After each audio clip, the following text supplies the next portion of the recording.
Hier, Anne Hidalgo, invitée du grand rendez-vous d'Europe 1, a remis le front républicain sur la table. Elle préfère, dit-elle, aucun socialiste dans un exécutif que des élus FN à la tête de ces exécutifs.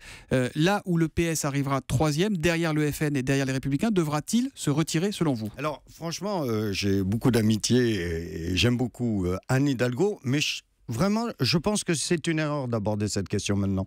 Parce qu'imaginez ce que représente pour les électeurs que nous voulons aller chercher, qui hélas pour trop d'entre eux... c'est la réponse créative. Vous allez me dire, ils n'ont pas voté, on verra entre les deux tours. Non, c'est pas ça. Je pense que si vous dites à des électeurs, écoutez, voilà, venez voter pour moi, mais je vais me retirer, ils vont se dire, bah, finalement, autant voter pour ceux qui vont rester. Alors que nous, si l'on veut éviter la situation que vous venez de décrire, il faut que les électrices et les électeurs de gauche qui se sont éloignés des urnes reviennent. Et regardez, vous l'avez évoqué. Ils auront l'embarras du choix. Remarquez, comme vous êtes unis pratiquement nulle part, les électeurs de gauche, ils vont pouvoir se disséminer partout. Non, ça fera le jeu du Front National et le jeu des Républicains. Je pense que c'est tout l'objet de la campagne.